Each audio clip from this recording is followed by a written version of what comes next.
Good afternoon. Good afternoon, dear participants, dear listeners. Today we are holding a webinar from the series of meetings for professionals in palliative care. Our webinar is dedicated to the current state of pediatric palliative care in Georgia and is devoted to the Tbilisi Children's Hospice FireFly World, which now occupies a very important place in the system of providing pediatric palliative care in the country. The webinar is primarily conducted in the Georgian language, but if you prefer to listen in Russian or English, then you can find a globe icon in the bottom panel. By clicking on it, you can choose the language that is convenient for you. We have today translators Misha Nishnianidze and Eliso Ablashvili. That's why I speak a bit slower than usually to help them in translation. My name is Ira Chernozhukova, and I represent the Foundation for Palliative Care Education, PASTE. We are a charity that supports palliative care professionals in the Caucasus, Central Asia, and Eastern Europe. And today I will be moderating our webinar. Thank you very much for joining us, for finding time.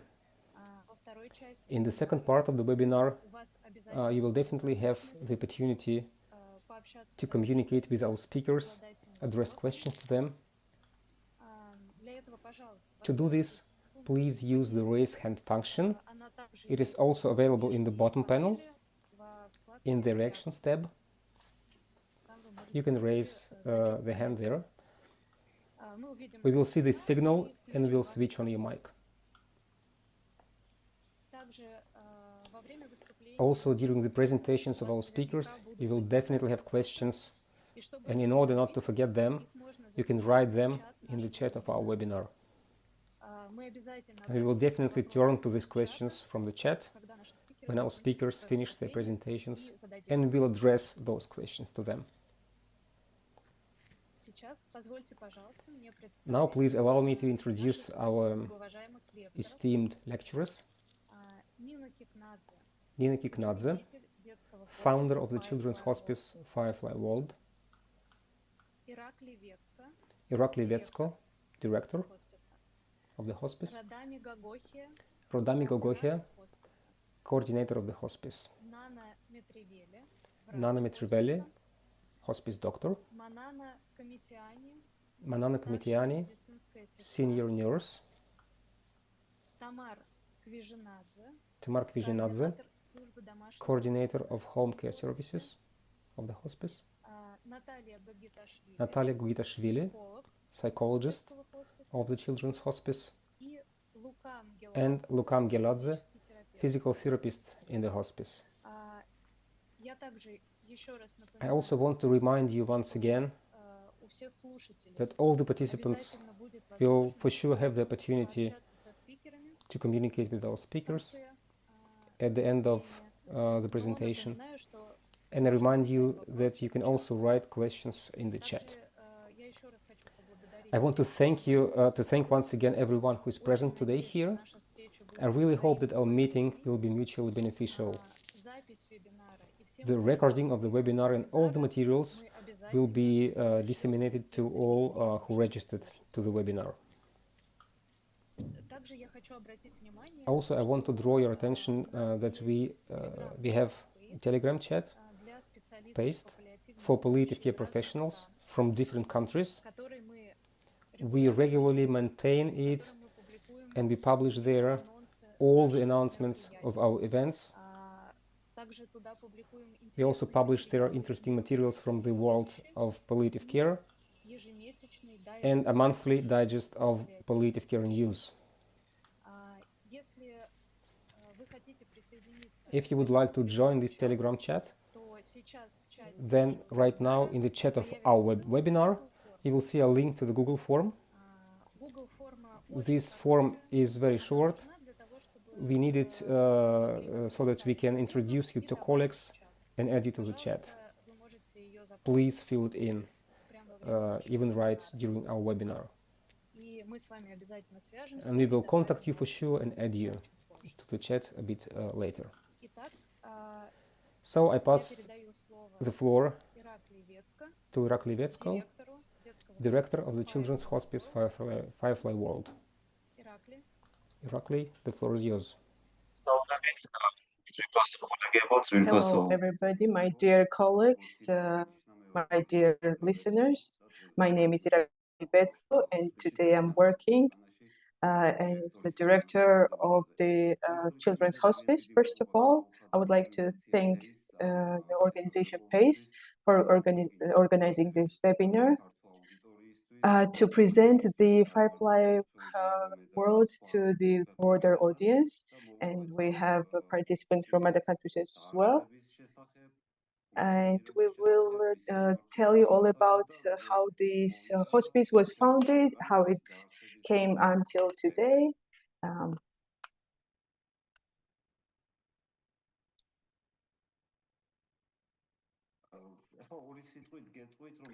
With few words, I can say that in the hospice world, we have 23 professionals, including doctor's team that is headed by the head nurse. We have psychologist.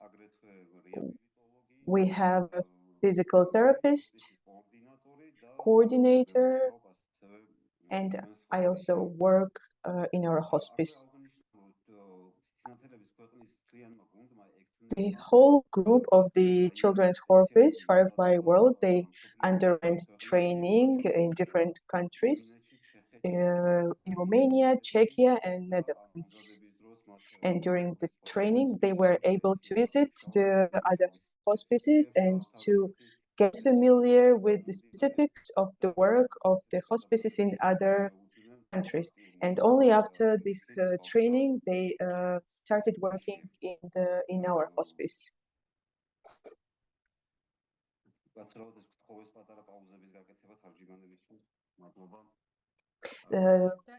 They asked us to make small pauses for the interpreters. And people say that they cannot hear Georgian speech. And got a message that not all speakers from Georgia can hear the Georgian translation.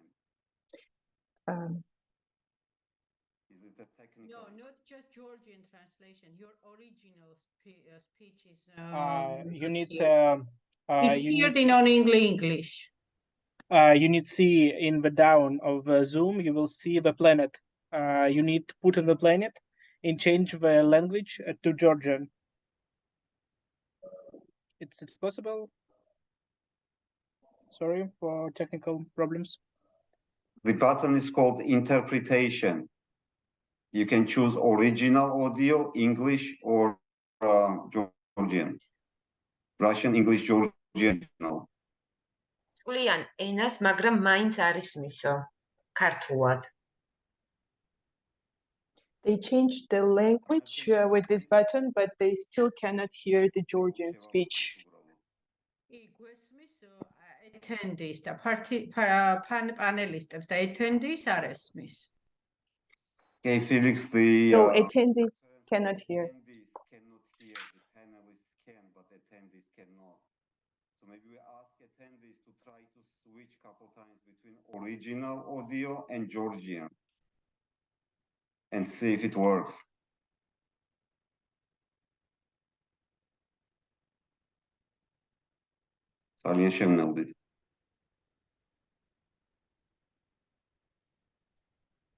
Okay, let me continue, and if there is still technical issue, maybe attendees can write in the chat box, and Felix, maybe you can help us out with the technical issue. Thank you. FireFly, the FireFly World represents the Children's Hospice that is serving since 2018 children And we need to mention, next slide, please. Next slide, please. And we need to... The previous one. Sorry. This is the third one before.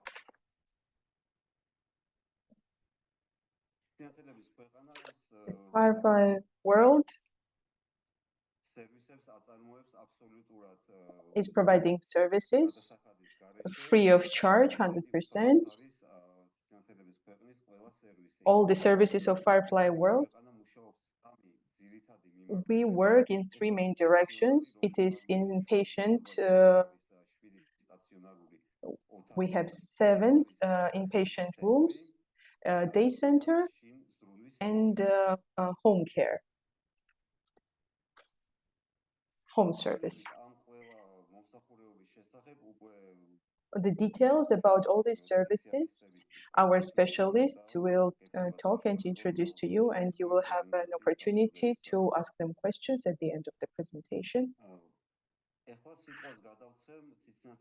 And now I give a word to the author of the idea of the FireFly World, and she will tell us more in details about its capabilities and how it became possible to build this modern building.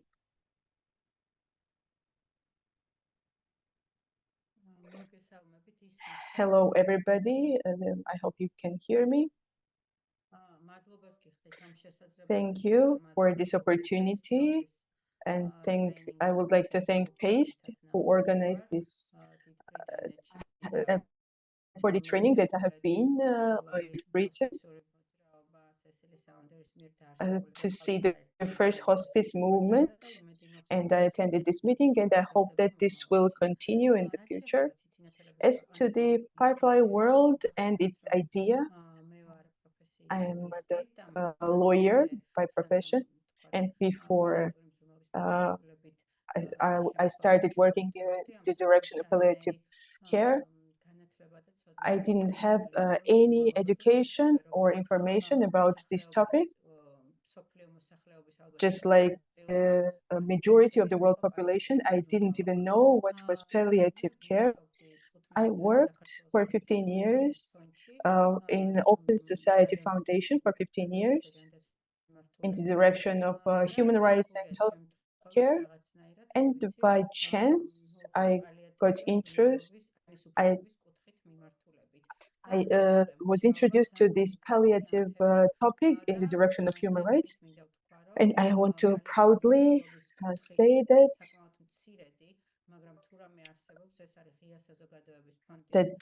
Open Society Foundation has contributed a lot, starting from the regulations and legislation, providing guidelines and protocols that exist. As to the children's hospice and its existence, this idea came to me when by accident, I was first in the US and then Romania in children's hospice, and this hospice was for children and for adults, the common hospice.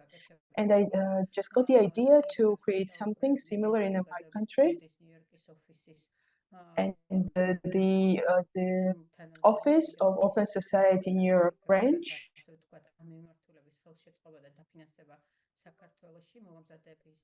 I asked them to somehow support this project. I prepared the idea and the project. And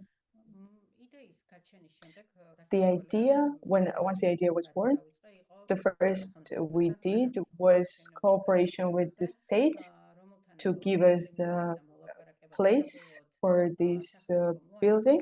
And for a few years we had cooperation, and unfortunately in the end the government refused this. And up to date the palliative care and the hospice exists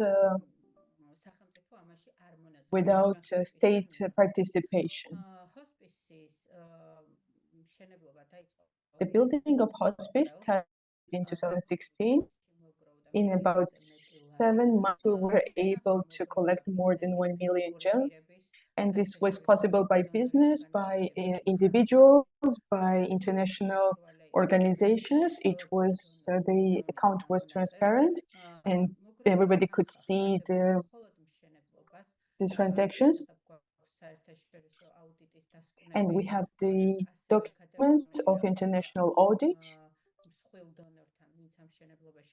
and the big donors who participated in this. Unfortunately, it wasn't enough to fulfill this idea. So some private companies like Dio, who gave us for free the windows, Heidelberg, Cement, who gave us for free the cement, and other private companies who participated and helped us to build this. Also, the colleagues, our colleagues, who didn't really had the idea what was really this palliative care, we retrained them in the best hospices of different countries. Before creating this hospice, I visited 17 countries and I researched this topic of palliative care. And the building was built by an architect who was visiting with me the Netherlands. And so he also, with the experience of our foreign colleagues, then created a project. Soon after mobilizing the funds, we were able to open hospice in 2017. And with the help of the people working in the hospice, we are serving about 60 children at home, up to 5 children inpatient, and it's all free of charge, 100%. Before creating hospice, we generated a research to identify how many children needed palliative assistance, and we identified that quite a lot of children needed palliative care.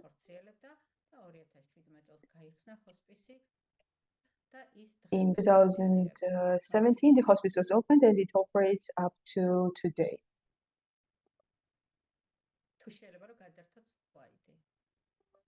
Next slide, please.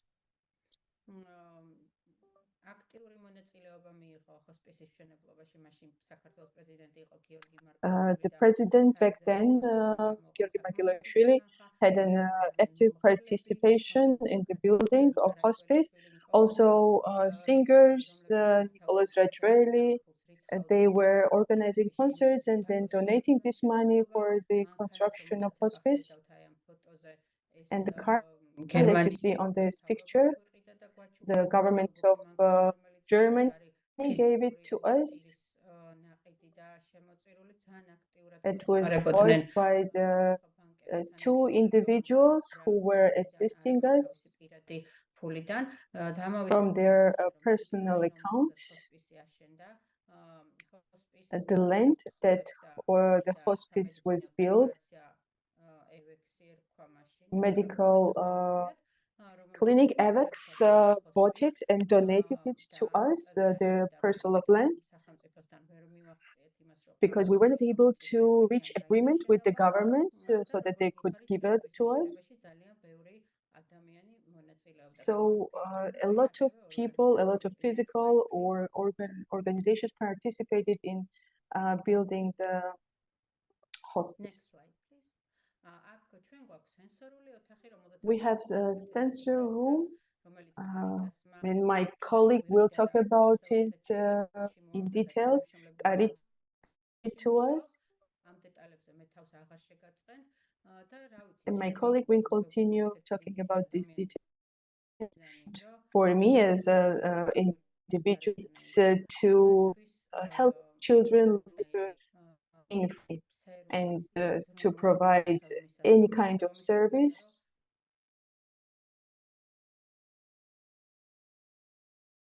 to be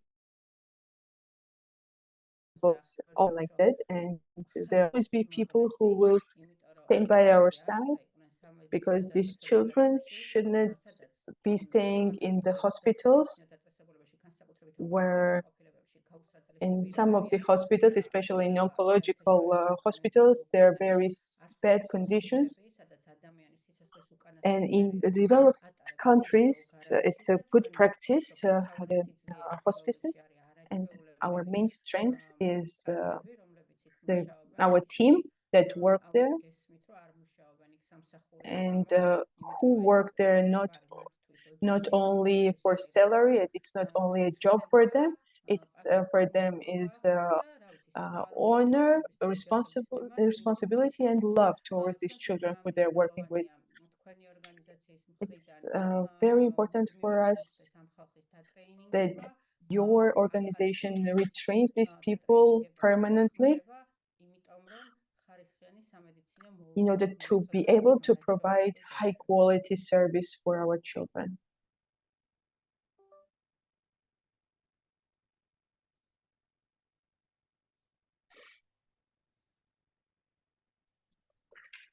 Can you please move slide 11, please?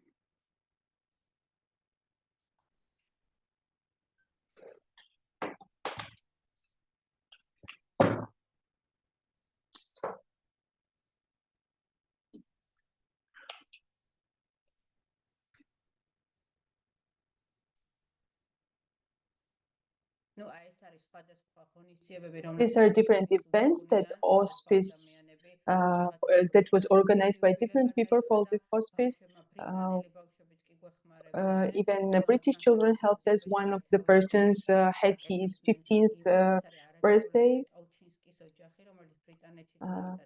Dolchinsky's family that lives in Great Britain, and they help us a lot. They're our best friends. East Point organized a huge event with the participation of different schools, exhibitions, and a lot of organizations and people are assisting us greatly.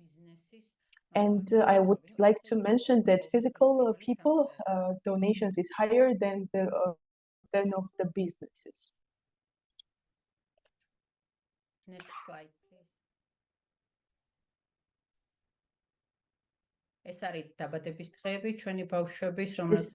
These are the birthdays of our children that we always celebrate.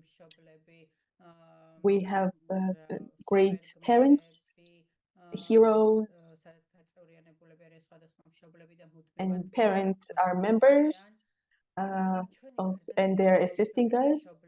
The parents of our deceased children, they're also continuing to assist us, which is very important for us. This shows us in our hospice we have dignified and honorable care.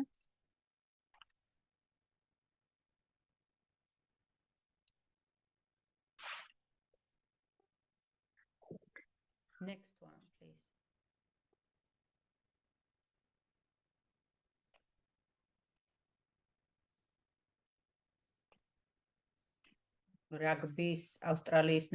Austrian rugby or New Zealand, I don't remember exactly. They were visiting Georgia and they also came to visit us in our hospice.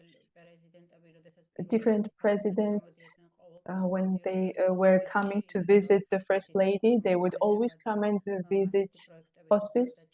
They are always supporting this kind of project.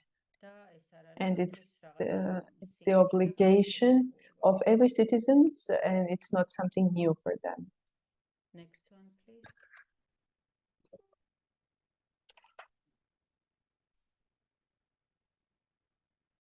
Next. Yeah, thank you so much.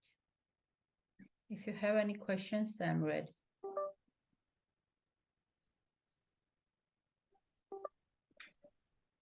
Mm-hmm. 11, please. This one, thank you. Thank you, Nino. After the history of how the hospice was founded, I want to mention that FireFly World is serving 154 children, beneficiaries. We need to highlight that on the day of founding hospice, we only had home care service, and it was serving about 20 people, and it went up to 155 beneficiaries. You see on this slide the numbers of 2022, how many beneficiaries we were able to provide service for, and what kind of services. Next slide, please.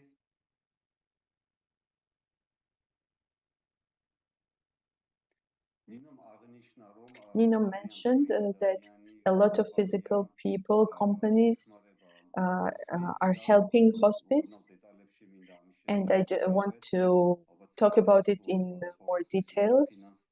It's interesting how the hospice is funded. One of the biggest fund is this annual charity auction. For this auction, mostly famous Georgian painters give their paintings for free to the hospice, which is then sold on the auction, and the whole money allocated is served for the hospice. For example, last year, it was a record number from the auction. About $140,000 was possible to allocate, and from this money, $20,000 was donated to Kharkiv Children's Hospice. This year again, we are hoping to hold the auction. I want to highlight again the citizens' donations, which is very important. It can start from 1 gel to going up to different amounts. It's very important that the citizens are actively participating in supporting this idea and project. This could be like family members of our hospice beneficiaries, or just ordinary citizens who have goodwill to support the functions of hospice. And also the grants, whenever they are possible, we are always using this opportunity. I would like to express my gratitude for listening, and I would like to give a word to our doctor of the hospice, Nana Metreveli.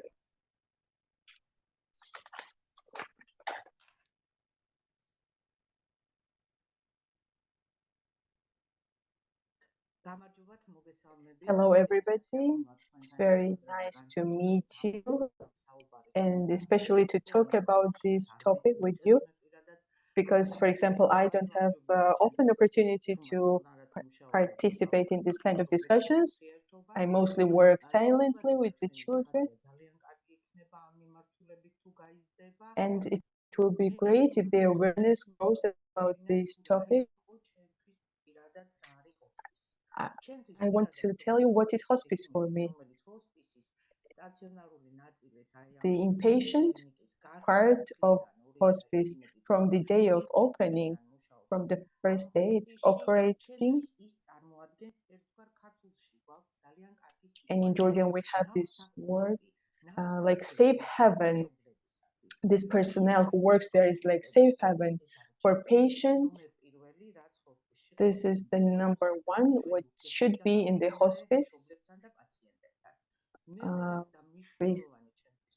The second important thing is no to pain. Everybody agrees that the pain in the childhood is especially difficult. and even for the team working to see children in pain.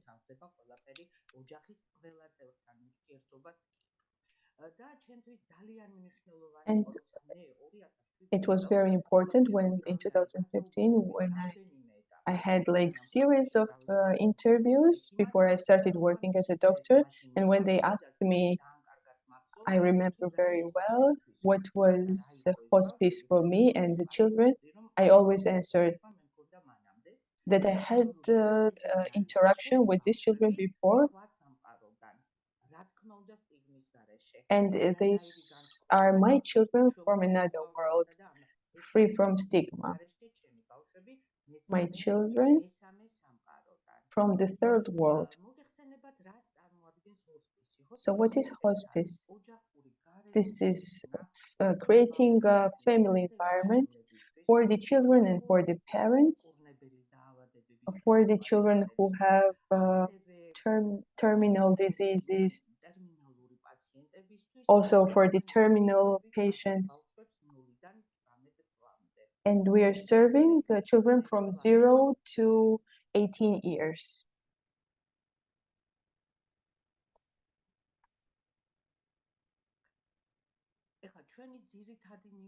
Our main direction, constant communication with the parents and with the patient, assisting patients with any, let's say, complaints and management of the symptoms. We have several services. One of them is home care. In the home care, a doctor gets involved. The doctor is informed about the symptoms, and then the doctor engages. Also, transferring patients in hospice and providing them with appropriate medical service. In our inpatient section and our hospice, the patients are evaluated. It could be providing them with nutrition, with the special equipment.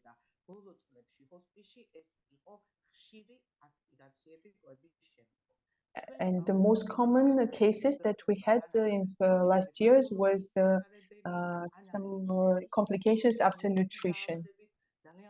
We have children with the diseases. They had problems swallowing the food, and we often need this special tube to help them while providing nutrition to them. We decreased inpatient patients, also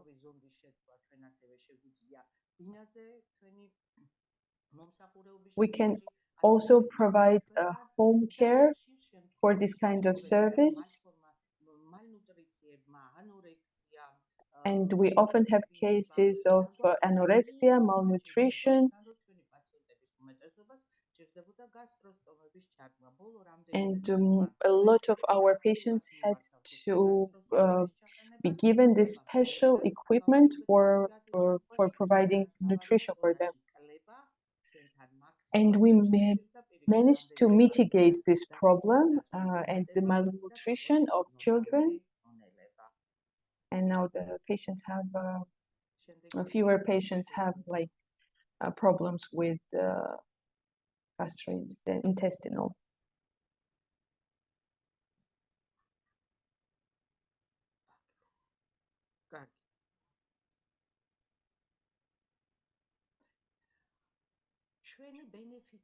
Our beneficiaries, who are they? Who are our patients? Our beneficiaries are mostly patients with stage who have malignant tumors, who have who are not undertaking any treatment because it had no result. In these cases, these kind of patients become our beneficiaries. Also, patients who need that parents need to have like special skills and knowledge for providing care. After gaining these skills, the parents can provide home care and provide care for their children. It's also important. Our beneficiaries are when life expectancy is decreased, which is expected to be from 3 to 6 months. And I want to mention that in children, to identify and define this, to diagnose this is very difficult.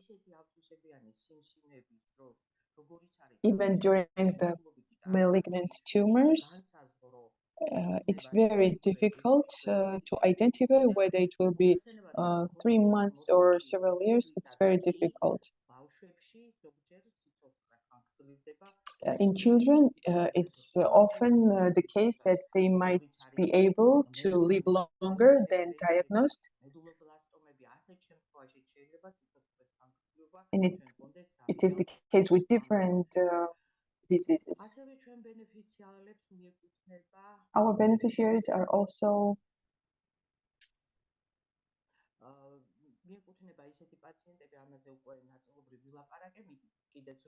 patients. Yeah, I already mentioned about it. When parents need, let's say, training to get special skills, how to provide care for their children, like different medical, let's say, techniques. In case of in hospice inpatients treatment, we provide this treatment. But in case of home care, it's very difficult if the parents don't have special skills. We need to be sure that parents have necessary conditions to provide care for their children. It can be like intubating or, and if we will be sure that the parent can provide necessary care, then we can transfer our patients with the for the home care, but with the supervision of our team.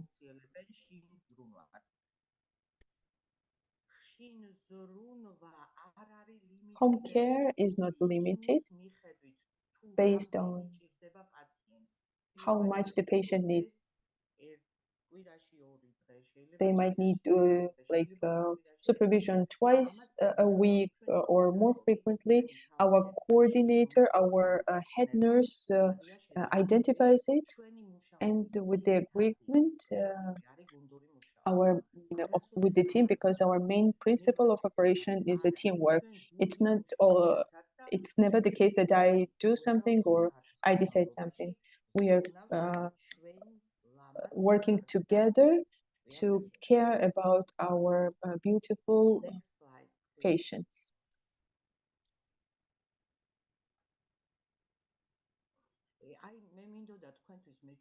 I wanted to show you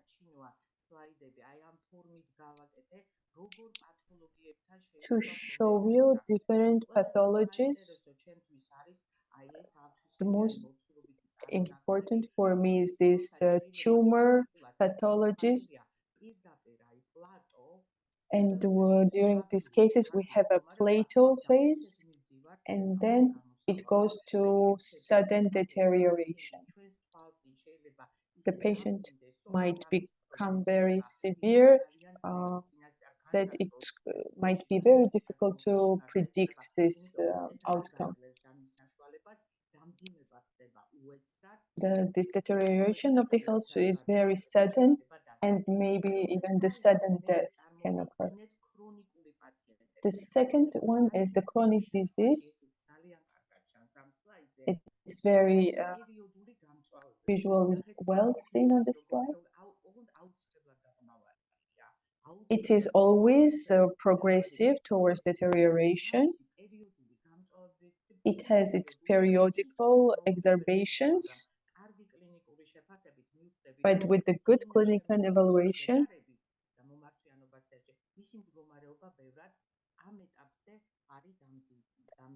and it's easy to handle this progression. Also, it's very important to mention progressive deterioration. I'm sorry that I cannot present because we have one patient with a very rare disease.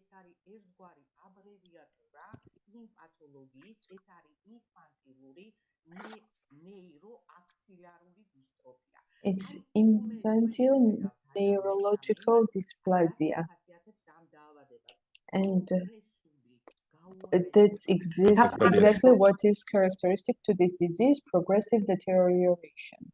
Это прогрессирующее ухудшение, то есть, извините, я переключу.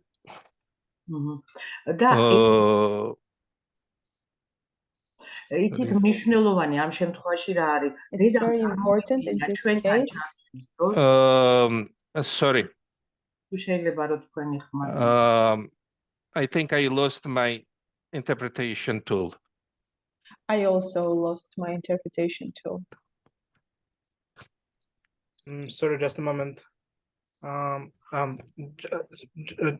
ერთი წამით ახლა ჩართავს, იმიტომ რომ ჩვენ გაგვეთიშა თარგმანის ფუნქცია. კი ბატონო.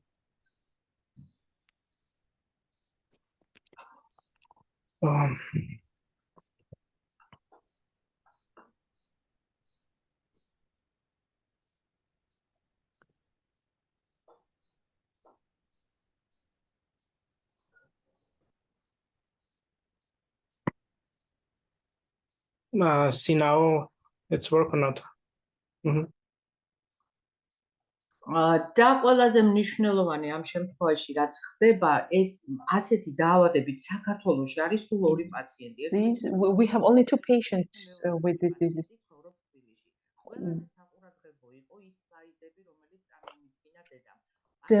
The slides provided by my mother of the patient was very important. The child was with the normal, was developing normally. He had just very minimal restrictions in movement. He was just moving the left leg a bit slowly, but it progressed very fast. But this child lost sight, has different gastrointestinal problems. So the disease progressed in a way that is very similar to this diagram. I wanted to show you the pictures of the progression of this patient. And the fourth one, when sudden acute neurological injury occurs. We had a lot of patients with a similar problem, with the patients with restrictive movement, and our physiotherapists will talk about it. But we managed to have very good outcomes after the physical therapy. But we also cases and the conditions, the health conditions didn't improve and it remained the same. Next slide, please.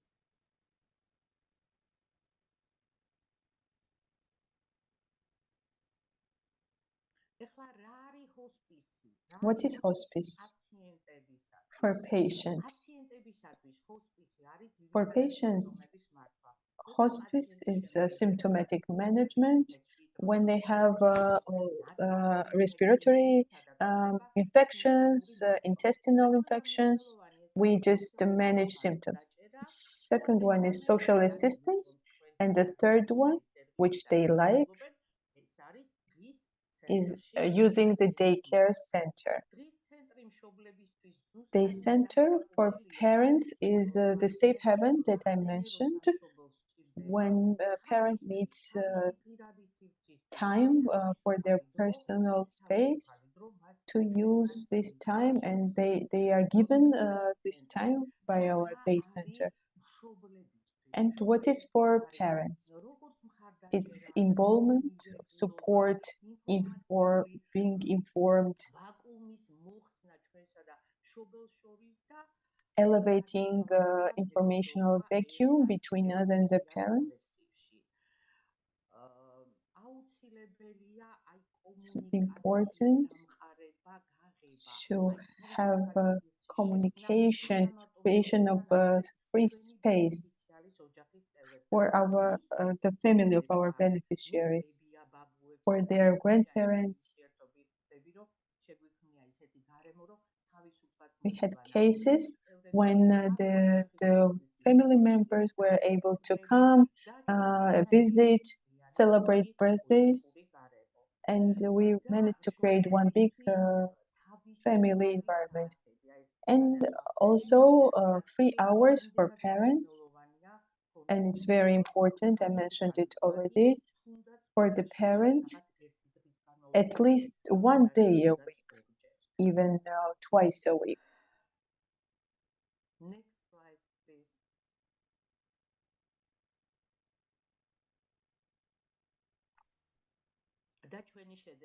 And our results, I like to talk about this topic.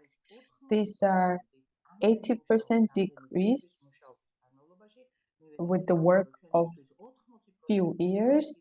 We managed to reduce by 80% like referral of inpatients. And this shows me that our work is very important. During COVID, our hospice has not stopped operating for a single day. We worked 24 hours a day, and we managed infection so that we only had 3 cases of infection, and it's very important. It was very important for us that we didn't have internal spread. And we managed this by testing every team member at the beginning of the week, and in case of infection, they were provided with the home care with the special equipment. The rapid tests were used for the patients, and by this we managed to identify all 3 cases in our center, and by using masks and all these measures made it possible for us to avoid internal spread of the disease. Thank you for your attention. We also have very interesting and very rare diseases and diagnoses. And for me as a pediatric, it's an honor for me when the parent of the deceased patient, the parent comes and they still want to continue cooperating with you and to be part of your team. And this is thanks to the whole team of the hospice, and we maintain these relationships. And thank you for your attention.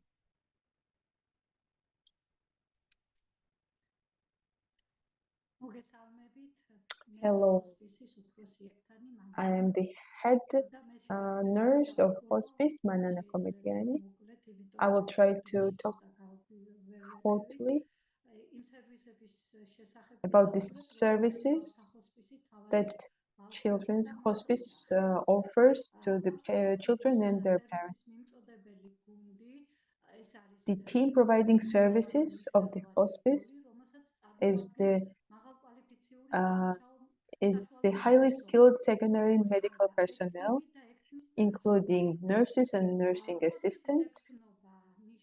Being a nurse of the hospice means that they not only perform nursing procedures and conduct interventions, but also they're able to independently make correct decision in case of the critical situation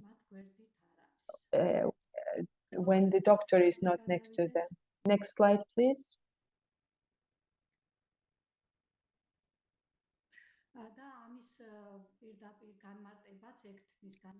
And the abbreviation of the nurse is noble, unique, responsible, sensitive, and energetic. Next slide, please.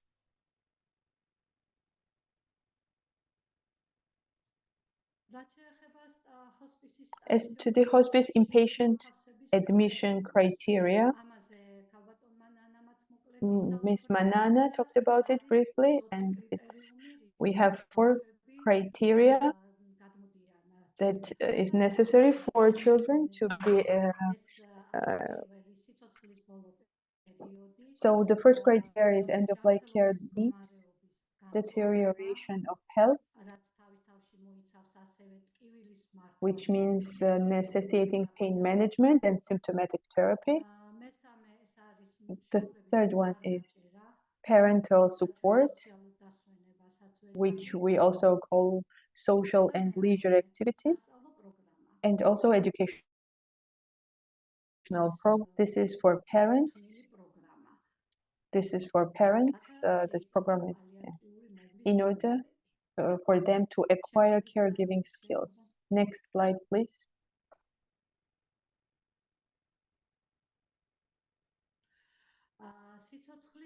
The final stage of life, this is the state where life expectancy is significantly reduced to a minimum. And hospice care is for this kind of children, patients. And we work, the main one is customized care plans. These plans are prepared and identified in customs individually for each patient from the day they are accepted in our hospice. Also, it's very important to have transparent information, clarity of information. So the family members should be informed on every step undertaken by lives. And also about the deterioration of the health. Monitoring of vital changes is very important as well. This is monitoring vital changes.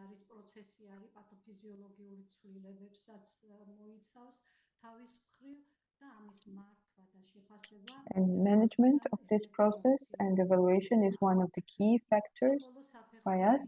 And the last one is post-mortem care period. It's very important for us to share sadness and grief with the family members. We help them with the burial issues and the ceremony of burial, organizing the ceremony, and to resolve all legal issues.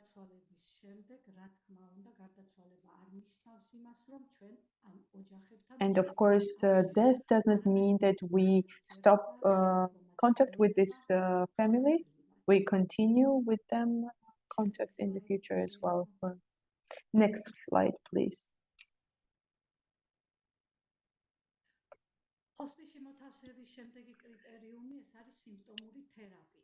Symptomatic care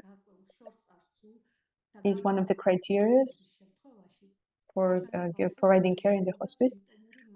Our children need symptomatic care. The pain management is one of the main things. It's very important to be done correct, like this issue to be dealt correctly. And also there are some other symptoms that need management as well. The effectiveness of symptomatic therapy is possible by a well-defined care plan, by proper planning for each child individually, to have a well-defined care plan and anticipation of complications in the future. And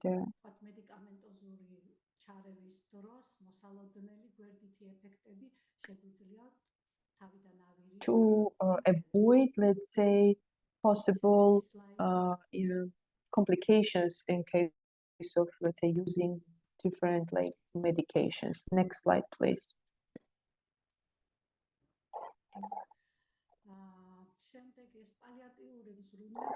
Palliative care, children's palliative care, as we know, it's not only care for patients, but also care for their family members.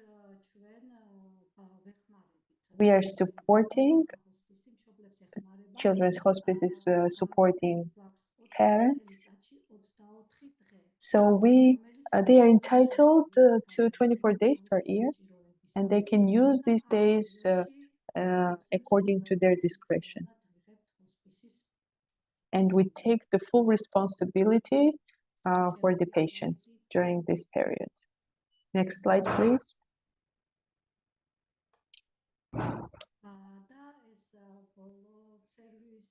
And the last service is our training program.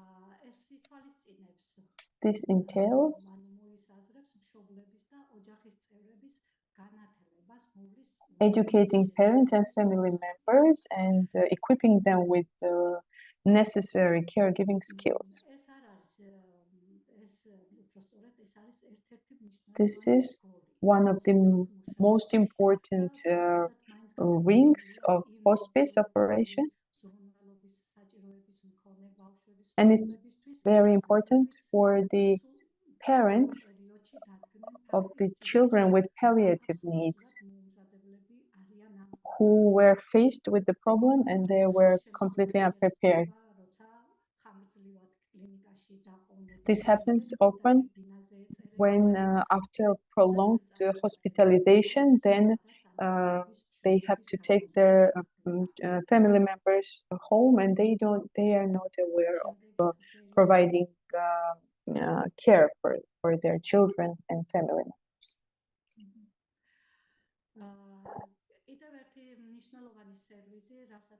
Another important service provided by Hospice is daycare center. It works every day from Monday to Friday, from morning till night, and serves 3 to 4 children per day. Transportation of the beneficiaries is provided by our adapted hospice van, minivan. And our hospice day center is supervised by our caregiver. Next slide, please.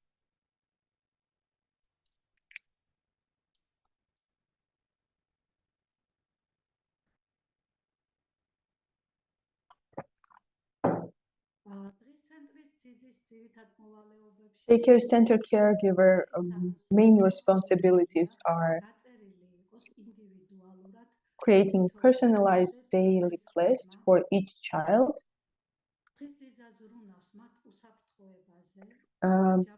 Daycare caregiver takes care of the safety of the patients and maintaining their health standards. Also, it's her responsibilities feeding children and their personal hygiene. And I want to add that our patients' parents, sometimes it's difficult for them to give them home care, and they're not adapted to give a good hygiene to their children. So in most of the cases, these procedures are provided to them in our day center. And this is provided by the day center caregiver. Also,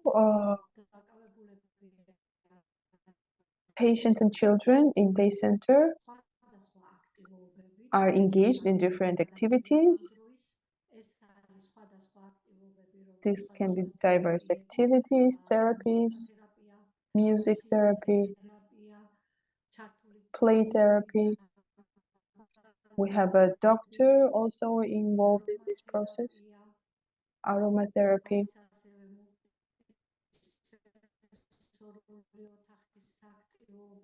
We have a separate room for different activities. And we also have special doctors, the teachers with special skills. So we work as a team together. Thank you for your attention. If you have any questions, I will be happy to answer.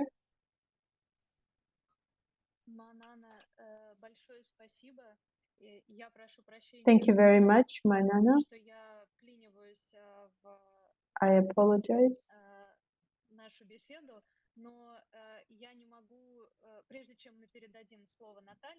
Before we give a word to Natalia, I cannot express my admiration to your work. And I'm deeply impressed,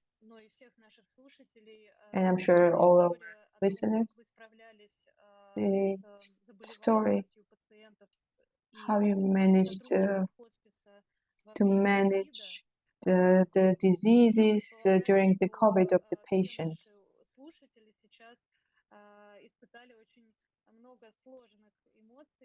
I'm sure all the listeners experienced the hard feelings listening to these stories. With the COVID, this was a very hard period, and we all were very afraid. So thank you very much. So for your work. Unfortunately, we have very little time. I would like to address my colleagues. Maybe we'll manage to talk about it, how they managed during this period to manage to have such a low rate of spread of disease of COVID. I also want to say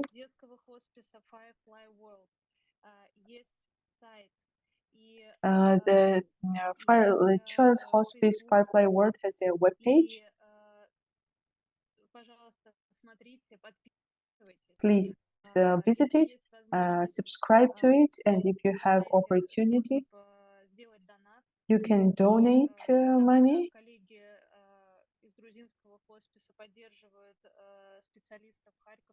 As our colleagues from Tbilisi Hospice are supporting the hospice in Kharkiv,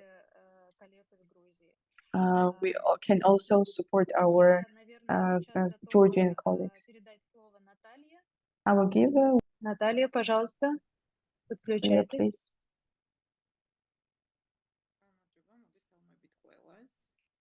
Hello, everybody. Сейчас мы вернем презентацию. My name is Natalia Gogitashvili. the psychologist of hospice, coordinator of the snooze therapy. I became the member of the team from 2017, and I have the honor to care for the beneficiaries of our center together with the great team to improve the life of the children. This is one of the main things that every person should think about and to do in their life. But it's especially important for the children with for patients with chronic and terminal diseases, when the parents have a huge obstacle or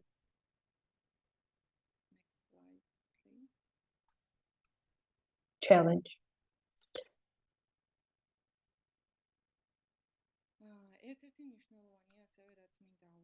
One of the main things that I want to mention, human is a psycho, and the main function of the hospice is to care for their beneficiaries, and it can be physical problems, diseases, symptomatic management. It can be socialization of the children, or psychological or spiritual care for our children and their parents and family members. I, as a psychologist, I work with the children, our beneficiaries, siblings and parents, family members, and also with our employees. During the work, I use the following approaches. For the children, a very effective multisensory therapy, play therapy. I used psychological counseling, coaching, art therapy, and effective methods to help them to cope with the challenges once they're faced with the challenge, the patients and the parents.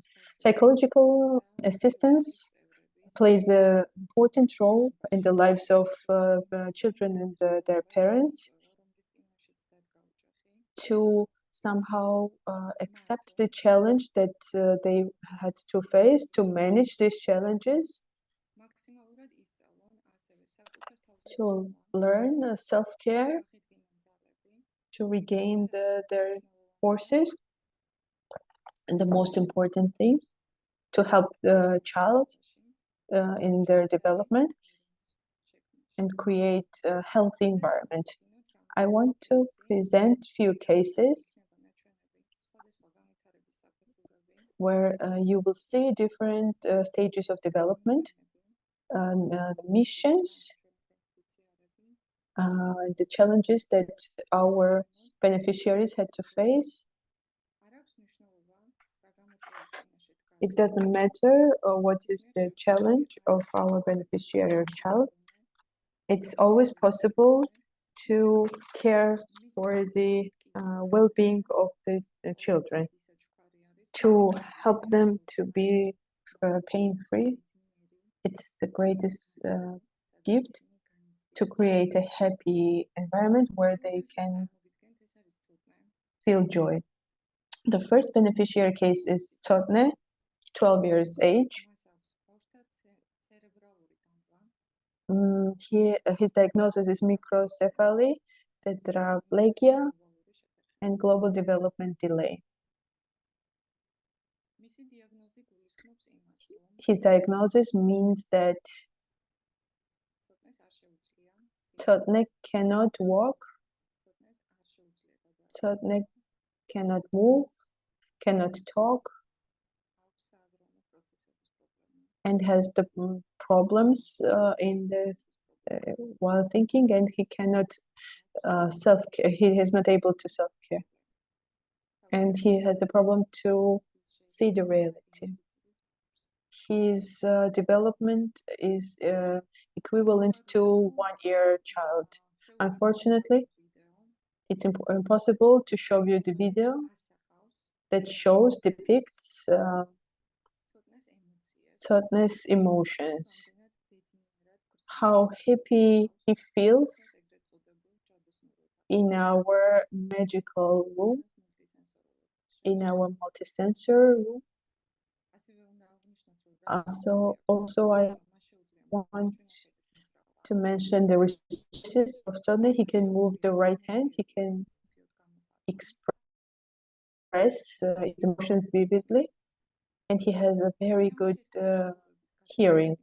And based on this, it's possible to create conditions for Tony where he can feel a big comfort emotion. The second case which I present to you is Temuka. It's very unfortunate that I cannot show you the video. In the first video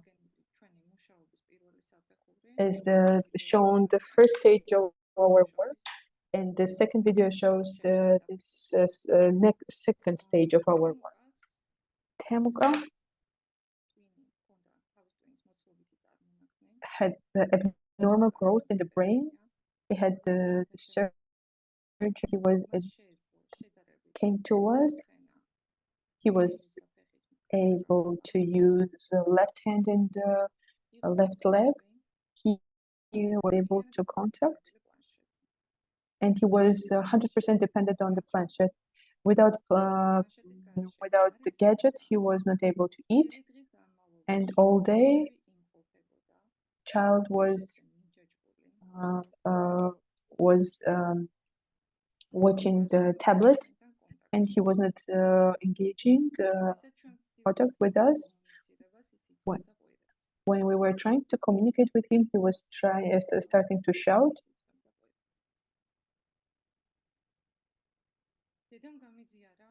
Mother shared with me that the behavioral specialist worked with him, and despite a lot of attempts, they were not able to reach any outcome. The first stage for us that was a great accomplishment for us, it was when Temuka in our multi-sensor room diverted his attention to something else other than tablet, and he expressed different interests. First video shows when Temuka is sitting peacefully in watching calmly different stimulus. And I want to mention in with few words what is multi-sensor room.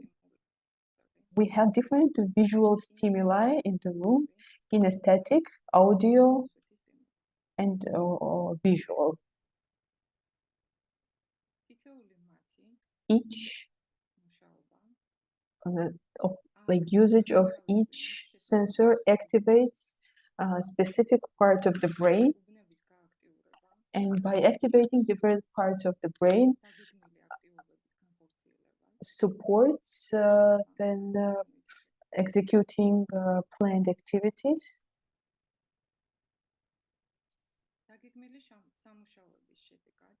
After accomplishing planned actions, the second video shows us how Temuka is communicating with me. He is able to take a thing from my hand and give it back to me. He can understand and he listens what I'm telling him, and he's engaging in the play, and most importantly, he learned to communicate with other children and play with them. Also, he managed to pronounce 3 words. As a result, after releasing Temuka from our center, he was not dependent on the tablet. He became communicative. He started to have different interests, which is characteristic for the children. It was a huge accomplishment based on the fact that the condition he was admitted in the hospice in the first place.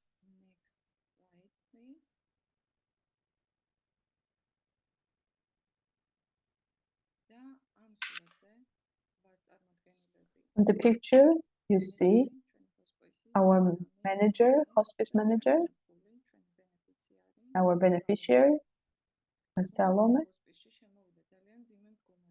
who was admitted at the age of 15 with the severe diagnosis. She fell out from the high-storied building, as she said. She has a spinal injury, tetraplegia,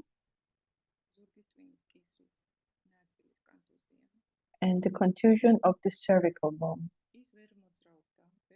She was not able to move, to sit. The only thing she maintained was intellect. Besides the severe physical condition, she also had very severe psychological, mental problems. She was shouting often. She was stressed. She was expressing aggression and always trying to attract attention, to be in the center of attention. Her story was very simple. She had a very bad childhood.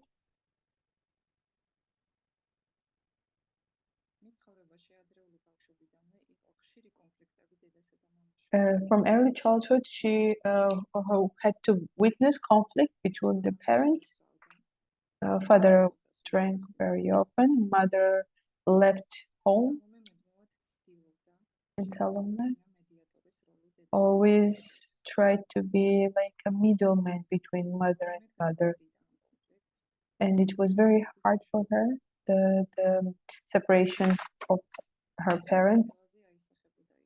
And this was very, she was missing lessons and school often.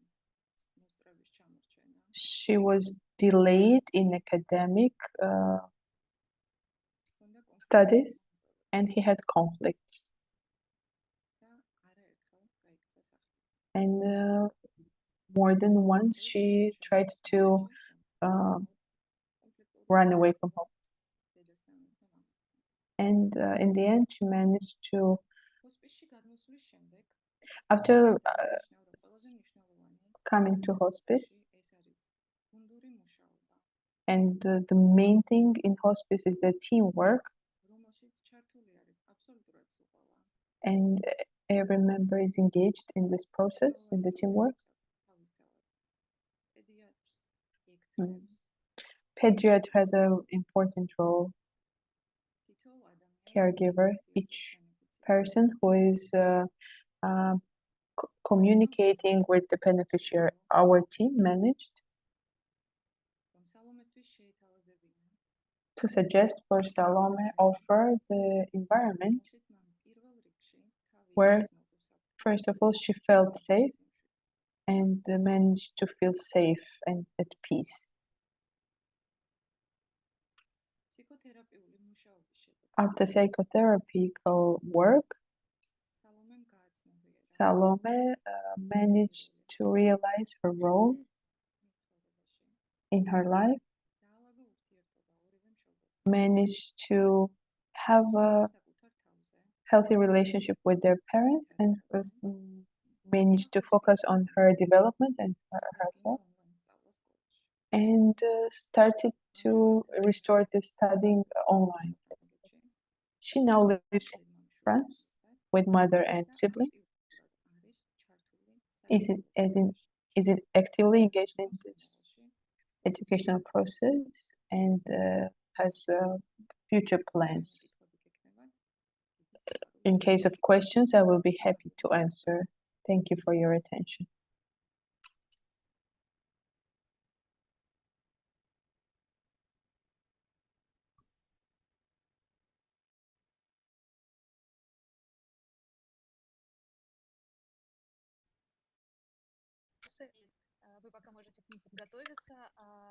Natalia, we have questions there in the chat.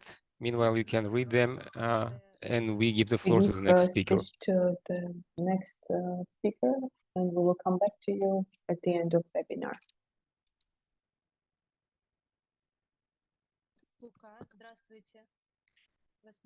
Hello, Luka, are you with us? Hello, Luka, are you with us?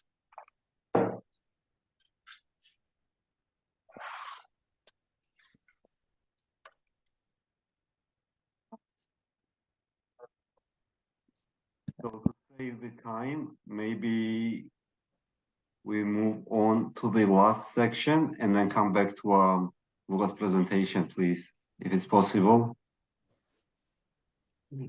So if we can switch to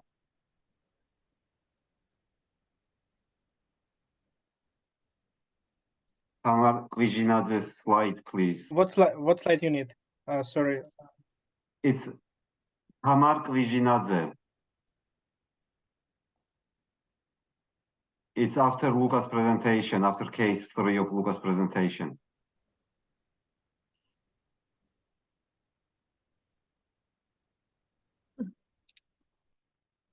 Sorry.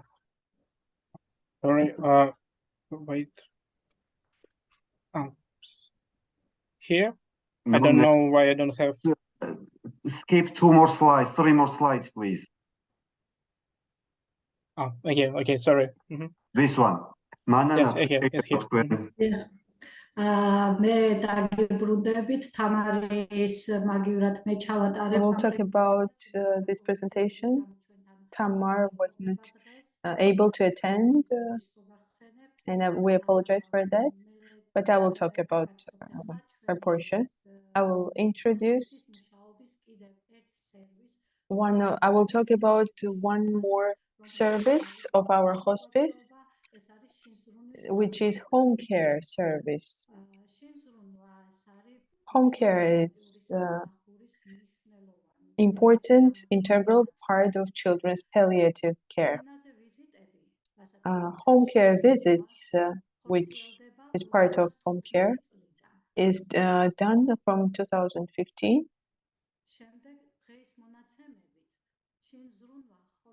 Home care is provided for 60 children currently,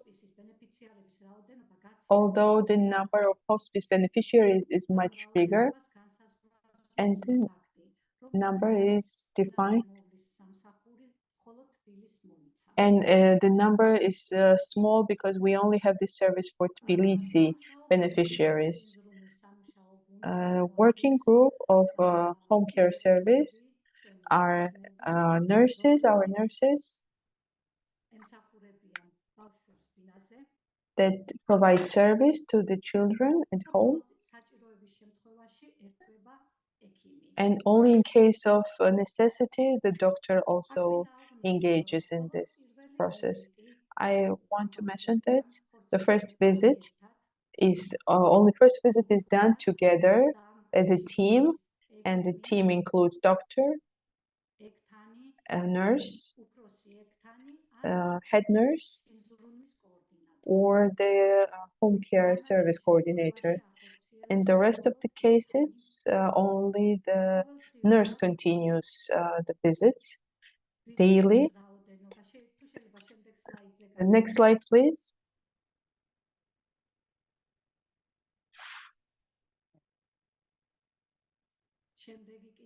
Next slide. Yes, this one. Thank you. Home care is planned in advance, and each child is provided 2-3 visits per month. In case of necessity, of course, we have additional visits. And as to the daily visits, it's 4 or 5 children daily.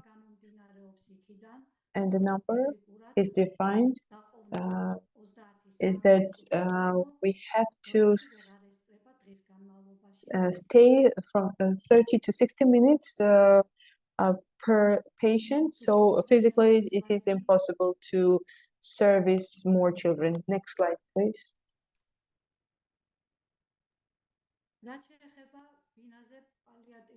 As to the home care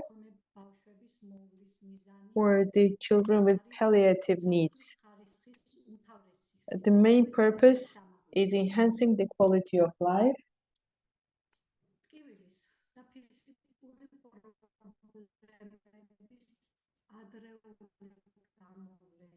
identifying pain or complications, and after proper assessment, we manage to enhance the quality of life by mitigating the complications.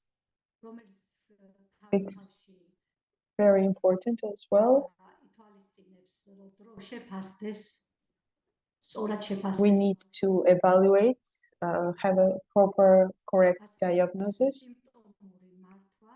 It could be symptomatic management, and in case of necessity, of course, we can provide like other medical services as well. Next one is social and psychological support of the family members, which means support with the necessary medical equipment and disposable assets to provide them.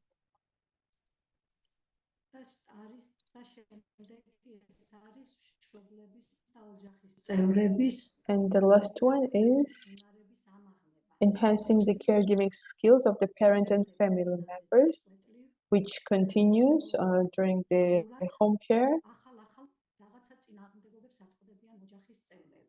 because the parents face daily challenges during home care. So it's very important to teach them and provide proper support. As to we conducted the research, the home care team, to evaluate the work of hospice in Georgia, which identified that decrease for referral for inpatient treatment 4 times, which gives us the foundation to conclude that palliative home care service is very effective, and it decreases significantly hospitalization of the patient. And as a result, children can spend more time with their parents and their family members, and this way they have less stress. Thank you for your attention.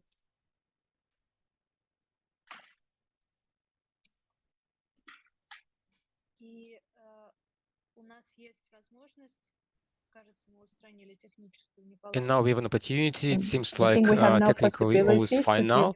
We can give the floor to Luka Mgeladze, physical therapist. Luka, the floor is yours. Hello, everybody. I'm Luka Mgeladze, physical therapist. Since 2017, I'm engaged in the work of a children's hospice. My presentation for today is shorter. I might be able to give a bigger presentation in the future. I want to talk about the chronology of rehabilitation procedure. First of all, we start by establishing a personal connection with the child. We have then parental interview. We need to ask them about the needs, what are their goals, how they want their children to develop how they imagine cooperation with hospice. Then, of course, we analyze his medical history of past rehabilitation therapists, who was the therapist, and so on. Before initiating rehabilitation, we need to evaluate the child's gross motor skills. We use this GMFM to evaluate gross motor function measures. And this calculates the motor skills of the child. And based on these, then we identify the goals and what can be the engagement of a child and the parents in this process. We have two kinds of goals, like short-term and long-term. And like the long-term is like a 6 months. Before identifying goals, it's important to identify a child's strong sides and challenges.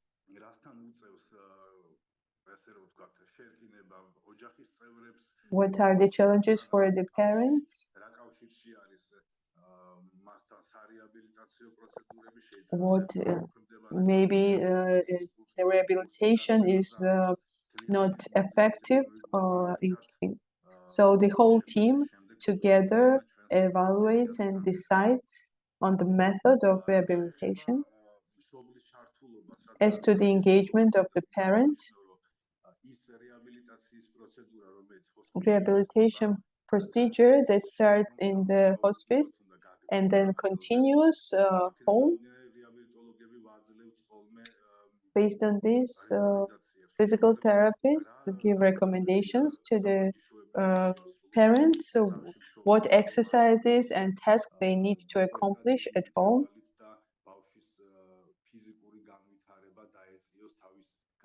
in order to help them to catch up with their age developmental level.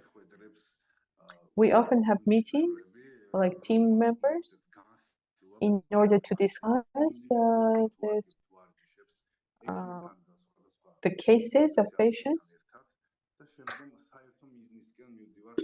And then we work together for the common goals. In most cases, we have a successful outcome, and in rare cases, in case of severe diagnosis, we might not have successful outcomes.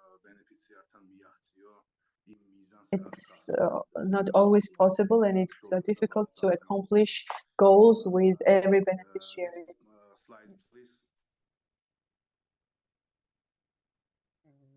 Next.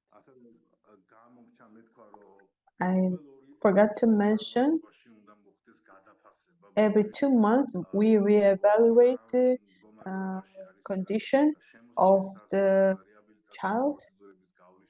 After the rehabilitation procedures, do we have any advancement, progress? And after that, after our rehabilitation procedures,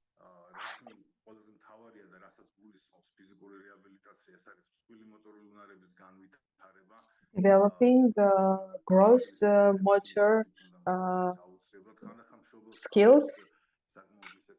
Sometimes parents have very ambitious plans, even in case of children who cannot sit independently, they want them to walk in 2 months.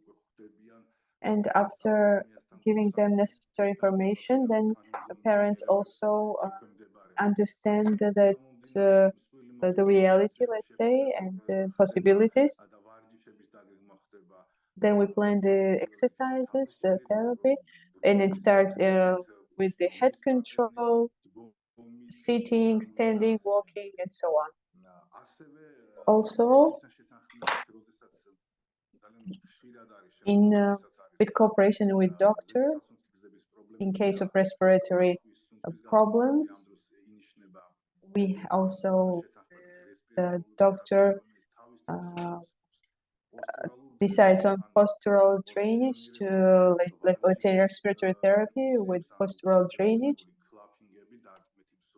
training or vibrations and percussions, which have very good effect on this kind of patients. And with the help of this therapy, the respiratory system is relieved.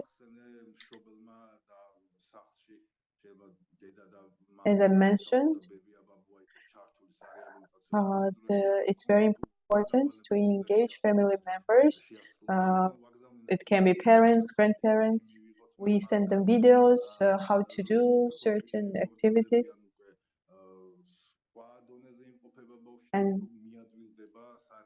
And after, let's say, home exercises, when coming back to hospice, then it's easier for us to continue from the progress. Any result achieved is thanks to the teamwork. Of course, it's not possible for one person to achieve big goals. As to the homeworks, let's say assignments, despite the fact that parents might not have medical education and they might not be able to train them on a, let's say, medical level.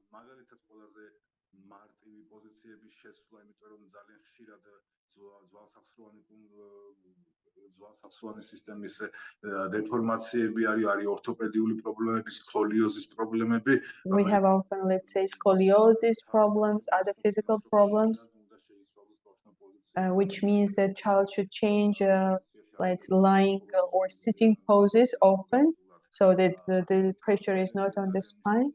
Also, transfers are very important. For example, when from the bed you are transferring child to sofa, you should be gentle. You should not use harsh movements, and we always warn them and educate them that they need to be very gentle. Though this was shortly that I wanted to tell you, and we can switch to next slide. I have 3 cases, and I will introduce them to you. First one is cases Lazare. Can we play the video? We have a problem with video today. I'm so sorry. Maybe you speak only. This is Lazare, who is 6 years old now. From 8 months, he came to hospice. The diagnosis was flaccid paraplegia and developmental delay. He had to be fed by the tube. He wasn't able to move limbs. He wasn't able to do active movement. And from the age 3, we had pandemic. The parents were very actively were trying to exercise him, and they kind of created this improvised like exercising routine.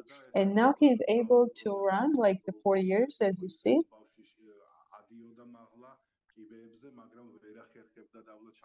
And the child could go up the stairs but wasn't able to come down. And it took about 2 years for him to be able to come down the stairs as well, independently.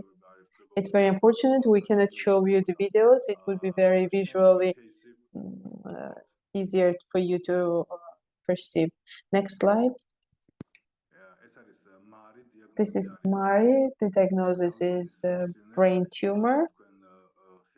You see on the first picture how she's trying to get up.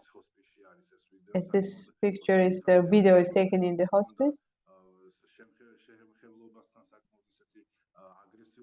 She was very problematic child.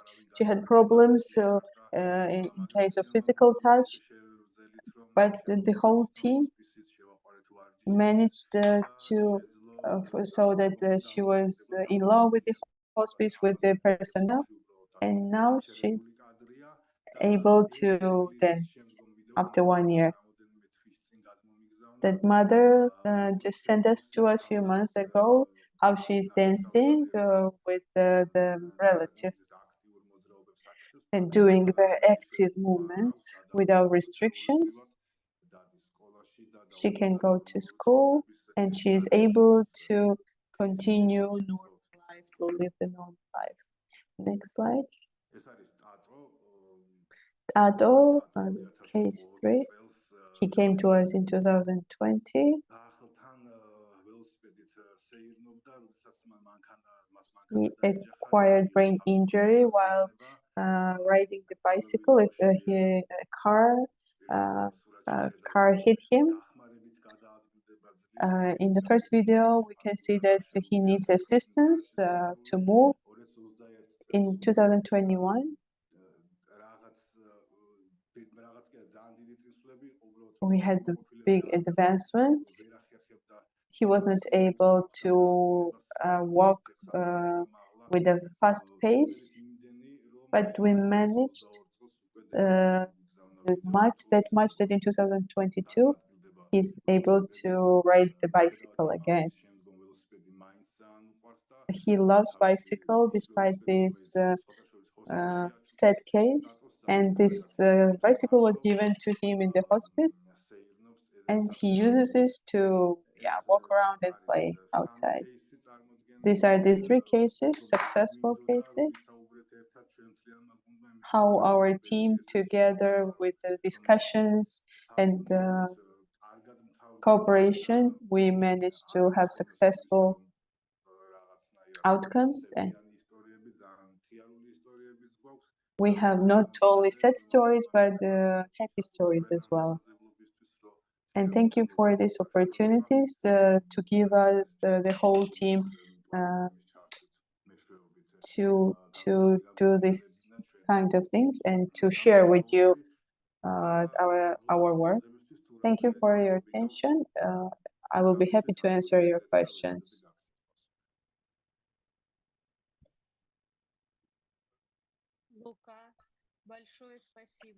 Thank you very much, Luka.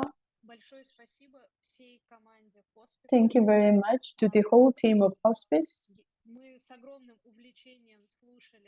We were listening with the great attention and amusement. You received a lot of compliments in the chat for your great work, for the great team that you are.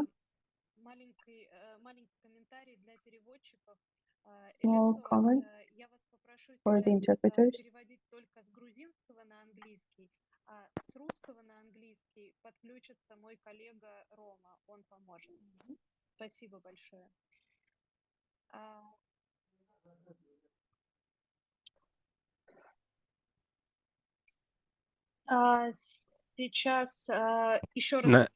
Now I want to thank once again all our participants.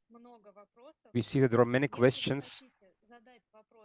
If you want to ask the question right now, we still have 15 minutes left. You can raise the hand in the reactions panel. Find the icon, raise the hand. We will switch on the mic and you can talk and ask questions. Meanwhile, I will read some questions from the chat. Some of them already have been answered by the Hospice team, so I won't highlight them. One of the questions that I find really important is, please share with us if it's possible to visit you for 1 or 2 weeks to see how you work, to exchange, to learn from you, and to have a short internship. Do you practice this kind of support to colleagues? Irakli, Nina.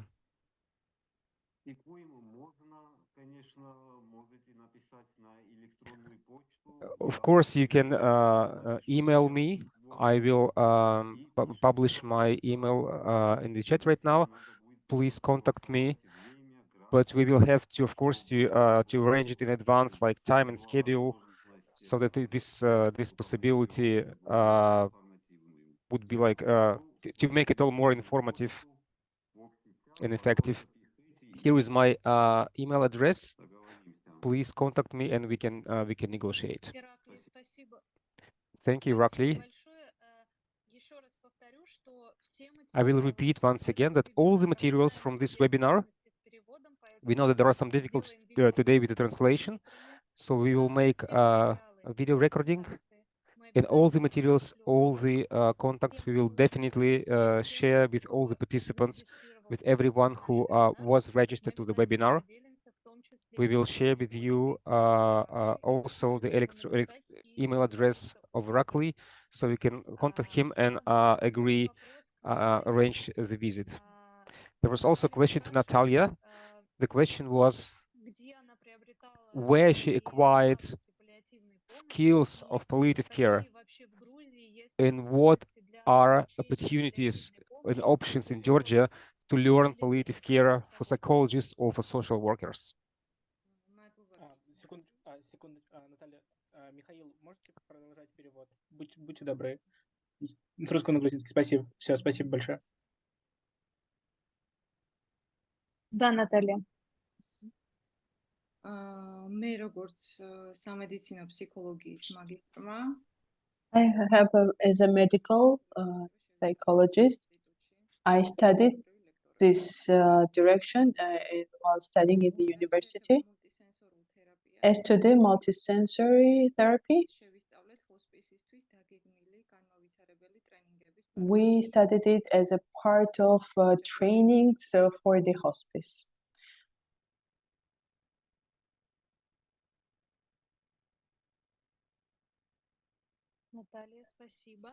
Thank you, Natalia.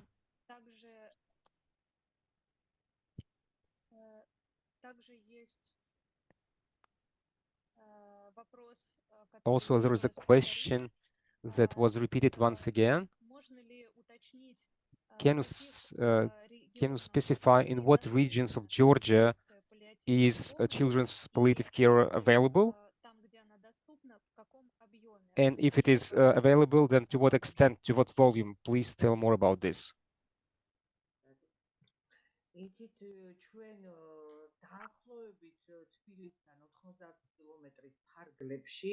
We provide our service like 90 kilometers surrounding vicinity of Tbilisi.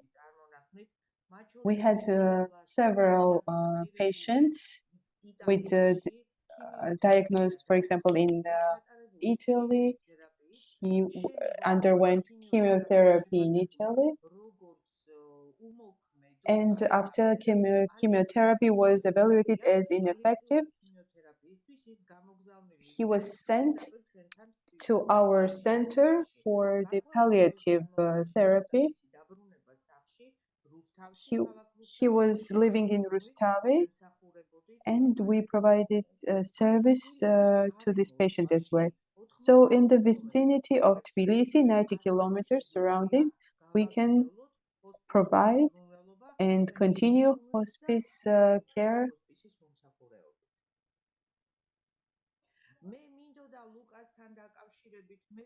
I wanted to mention regarding Luka, for the hospice and for me, the right hand, for the respiratory monitoring. For the chronic patients, with the patient for the chronic patients, they have hypersalivation. Together with Luka, we planned massage and other procedures. In parallel, we are using 3% natrium chloride liquid, and one of our patients from France brought us to us like special device, medical equipment, which was very effective for hypersalivation that helps us to eliminate in patients hypersalivation so that they can breathe without problems, and it helps them with nutrition and with breathing. This massage and drainage is very effective to, let's say, elevate or extract from the body this extra saliva and mucus. So this is kind of an innovation that we use. And I can also say to parents one more thing. Even one day lost without rehabilitation is a huge period lost for the child. Thank you for your attention. Thank you, Nana. I agree very much with your words, how precious time is for a child, for a palliative child. Also, there was a question about opioids. This is a very important topic for everyone, for all the professionals in palliative care. Please tell us more. How is organized turnover of pain relief narcotics, and how you relieve pain by patients? In our case, we have used opioids, of course, in case of severe pains. We had to manage pain, but most cases we have this Form 100, the document from the oncologists, and after that the opioids are, let's say, issued. When the opioid is given to the patient, the parent is, let's say, taking care of it, and only after the consultation with the doctor they are injecting. When the pain becomes very severe, the doses are increased. And then, let's say, with the stopping on this dosage, we had few patients like that when the opioids are under the control of the parents, and the parents bring it themselves. We only prescribe opioids once every 7 days. Only. All the residues are given back.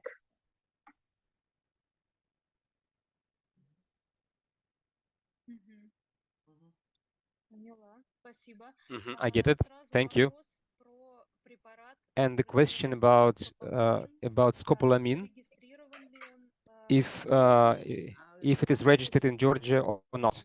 We don't have this drug registered in Georgia.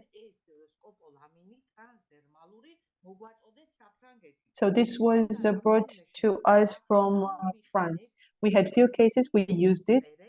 The parents ordered themselves only with my recommendation. We can then use it.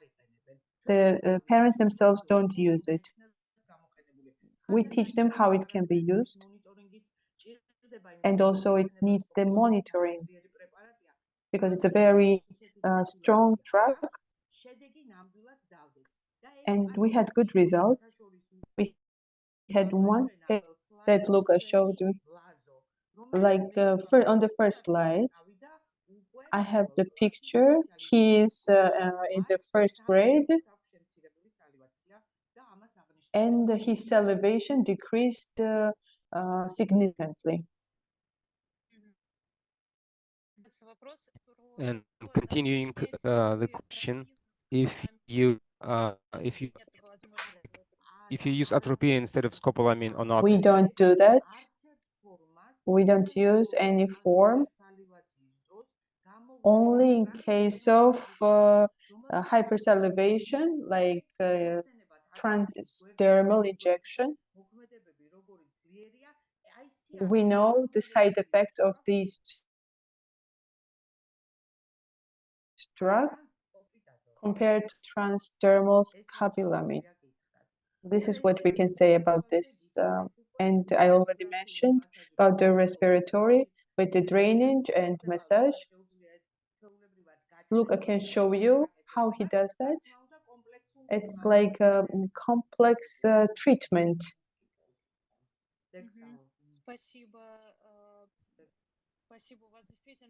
Thank you. It is really a wide range to influence on pain symptoms, and participants want to clarify if they understand correctly that those people who live in the regions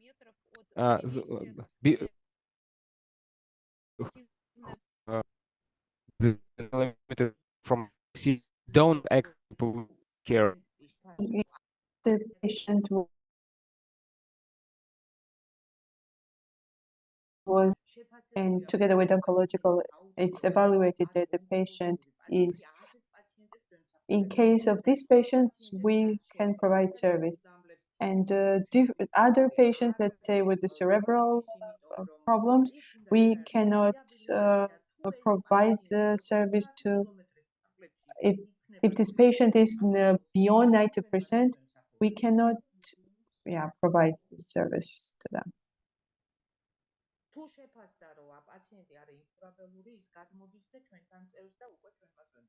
And if the patients and incurable, in case of incurable, let's say, patients, we also transfer them to our center and continue their treatment. So there is an opportunity to move a patient to in-house if you cannot reach them. Thank you. This is very important. One more question. What are the criteria that you use when choosing which children you will serve at home and help them at home?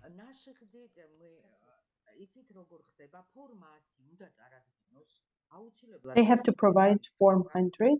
The parent comes to us. The first visit is hospice. They bring Form 100. And based on Form 100, the team evaluates, is this patient, do they satisfy the criteria of hospice? We have like the list, like the diseases, like that fall under criteria of hospice. It can be tumors, chronic disease with the cerebral problems, epilepsy, hydrocephalia, and this diagnosis is, let's say, kidney problems, heart complications, but the priority is given.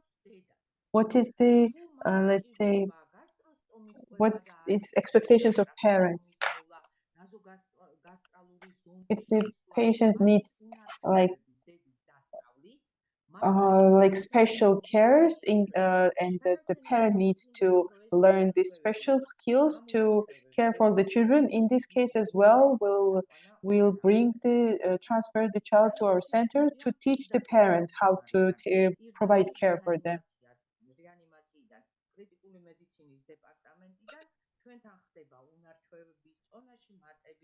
When the children are let's say straight admitted to us straight from the hospital, like reanimation, let's say the parents need to learn special skills to how to provide care. Excuse me. A short question from the chat. If your support is available to children from other countries or only Georgian residents have the access? If they live in Georgia, on the territory of Georgia, we don't discriminate.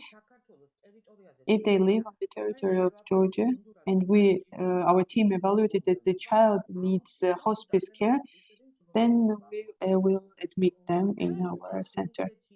We have the citizens of Ukraine, Russia that are the beneficiaries of our service, like home care, day center, whatever they need. We do not provide service only to the citizens of Georgia. Thank you. I understand that this is an additional load on your hospice, but thank you very much for this. Two more questions about opioids, about pain relief drugs. Colleagues from Kazakhstan, I'm afraid to be mistaken. Colleagues ask, what medical drugs? Can you list them? Non-opioid drugs? What non-opioid drugs you use for pain relief? We use pro-analgesics, the first management of the pain management. We have acetaminophen. It's like a paracetamol drug. After the first step, if the pain increases, we have pro-analgesics. It can be Nexalgine or other non-steroid drugs. And if this doesn't help as well, then we introduce opioids. And could you list opioid drugs that you use when working with children? Morphine we have this formula. We had cases when we use transdermal form, but mostly we use morphine in Georgia, whatever is available in the territory of Georgia. I understand. Thank you. It seems like this was the last question. Meanwhile, if I missed anything, please drop a message to the chat once again. Do you have children with invasive ventilation?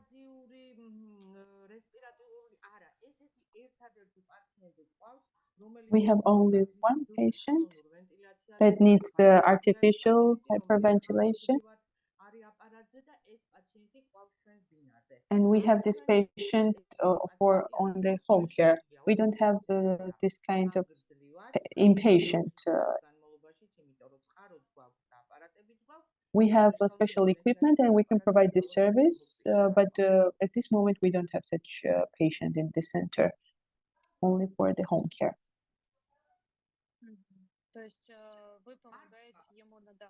So you help them at home? We assist them in the home care. We don't have this equipment in the center to provide this. I understand. Thank you very much. This is the last opportunity to address a question to our experts by voice. One more question in the chat.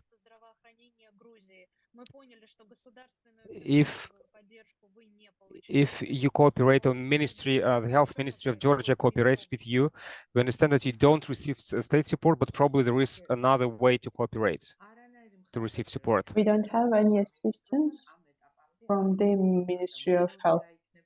And I don't know, maybe in the future, but not at this point. We don't receive any assistance from them.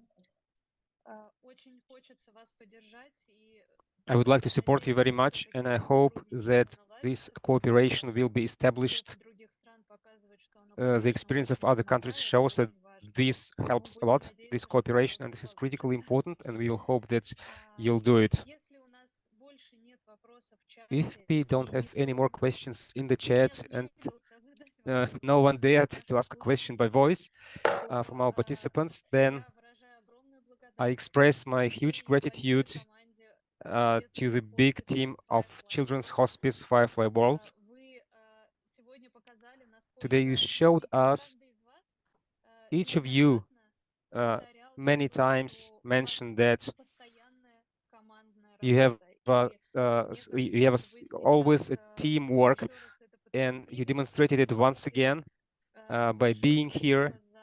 Thank you very much for sharing with us your time, a lot of time, and for sharing with us in details about your work. I also would like to thank the team PACE. Today we had a difficult webinar, but I hope that we did it, and we will definitely share all the useful information with our speakers and with our participants. Also, I would like to announce our next webinar. We don't have an exact date yet, but it will be a webinar with the team of Hospice, Children's Hospice from Belarus in October. In order not to miss it, I suggest that you subscribe to our newsletter, to PACE newsletter. You can do it on our website. You will see the link in the chat right now, or you can fill in the Google form so that we add you to Telegram chat PACE. Thank you very much. It's also very important to us to have your feedback. If possible, please fill in a short form that you will see right now in the chat, and tell us if you had any difficulties. It is very important for us to keep it in mind and take into account for future, so that we increase the quality of our webinars in the future and don't have any problems. Thank you very much once again. Thank you very much for this time that we spent together. And I hope very much that we'll see each other very soon. Thank you very much.